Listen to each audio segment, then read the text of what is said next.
Doctor Varsha Mandele, plastic surgeon, cosmetic surgery and laser clinic, Jaipur से। हम आज बात करने वाले हैं एक बहुत ही कॉमन कंडीशन है। करीब 35,000 बच्चे जिस बीमारी से या जिस प्रॉब्लम से सफ़र करते हैं हर साल हमारे इंडिया में, वो है कटे ओठ और कटे तालु वाली नौकरी।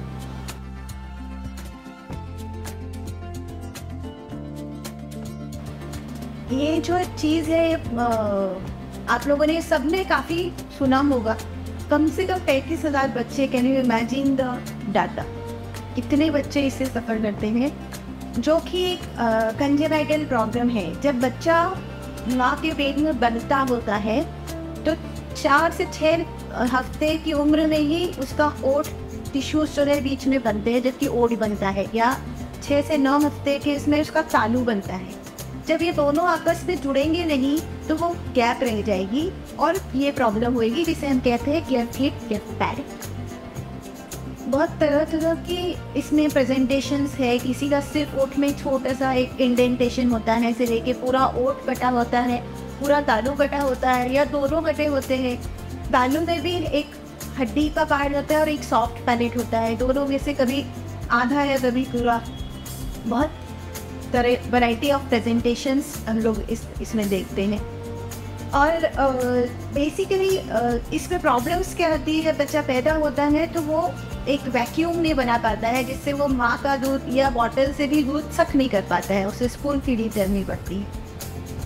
दूध नहीं पी पाना, बोल जब उसकी स्पीच बनती है तो वो कुछ ऐसे लेटर्स है जो बोल नहीं पाता है। तालू में जब प्रॉब्लम होती है तो वो नेज़ल ट्वैंग या नाक से बोलने वाली आवाज़ हमें सुनाई देती है। इन सबकी वजह से कान में बार बार इन्फेक्शन होने का चांस रहता है। जो भी खाया वो नाक से बाहर आ जाता है, सॉलो नहीं कर पाता है, दांत बराबर नहीं बन पाते हैं, और जो उसकी जबड़ा है, बीच का जबड़ा जिसे हम मैक्सिला कहते हैं, उसकी ग्रोथ बराबर नहीं हो पाती है, नाक की प्रॉपर शेप नहीं बन पाती है। इन सब चीज़ों की वजह से बच्चे इमोशनली और सोशली भी बहुत सफ़र करते हैं, क्योंकि वो जब दिखने में बराबर नहीं दिखता है तो उस पर पीयर प्रेशर बहुत होता है। स्कूल में बच्चे छेड़ने का बहुत प्रेशर होता है उन बच्चों पर। अब इस तरह की सिचुएशंस क्यों बनती है? कई बार ये हेरिडिटरी है, किसी के पेरेंट्स के फैमिली में किसी को हो रहा है तो होता है, अपने सिबलिंग को है तो हो सकता है।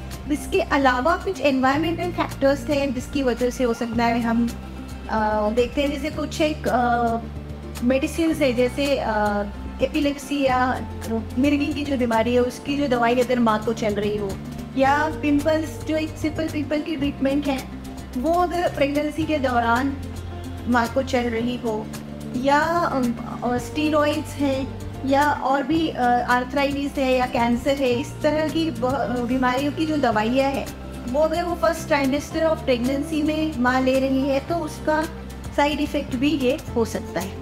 अब इसका डायग्नोसिस जो है वो जब सोनोग्राफी होती है, बच्चा पेट में होता है तब माँ के पेट में, तो वो 4 से 6 हफ्ते पे ही नज़र आने लगती है, और तभी से सोनोग्राफी में वो दिख सकता है। एंड उसके बाद भी जब थोड़ा 18 से 20 हफ्ते पे और भी पिक्चर क्लियर होता है। लेकिन सिर्फ अगर पैलेट में प्रॉब्लम है या तालू में प्रॉब्लम है तो सिर्फ 3% केसेस में ही हम उसको डायग्नोज कर सकते हैं। इसके अलावा डायग्नोसिस के बाद भी ये आप समझिए कि ये टोटली करेक्टेबल या ठीक होने वाली बीमारी है। इसमें बच्चे को अगर साथ में कोई और सिंड्रोम्स नहीं है या कुछ और मेजर वाइटल ऑर्गन्स में प्रॉब्लम नहीं है तो ये सर्जरी द्वारा पूरी तरह से ठीक की जा सकती है। अब ठीक करने के लिए इस तरह के पेशेंट्स पे कम से कम 6 से 8 सर्जरीज कई बार लगती है। मिनिमम 4 भी लगती है किसी में 8 भी लगती है। अगर उसका हम बात करें तो जैसे ही बच्चा पैदा होता है पहले तो उसे हम स्पून फीडिंग पे लेते हैं। माँ का दूध आप बॉटल से नहीं पिला पाते, वो स्पून से पिलाना पड़ता है। साथ में अगर ओट कटा है तो ओट पे टेपिंग एडवाइस की जाती है, या नाम प्रोसीजर बोलते हैं, जिसे नेज़ो अल्वियोलर मोल्डिंग एक तरह का स्प्लिन होता है जो नाक और ओठ को सही करने के लिए काम में आता है। वो उम्र के 3 महीने तक दिया जाता है। 3 महीने की उम्र पे जब वजन बच्चे का बेटर हो जाता है, हीमोग्लोबिन ठीक हो जाता है, तब ओठ को जोड़ने वाली सर्जरी की जाती है। लिप रिपेयर है, लिप एडेशन हम जिसे कहते हैं। उसके बाद 3 से 9 महीने की उम्र से लेके 1 महीने की उम्र पे तालू की सर्जरी की जाती है। तालू को जोड़ा जाता है ताकि जब उसकी स्पीच जो बने या बोलने लगे बच्चा, तो वो नॉर्मल ही बोलने लगे। तो ये बहुत इंपॉर्टेंट है कि हम उसकी सर्जरी 9 महीने से लेके 1 साल के बीच में करें।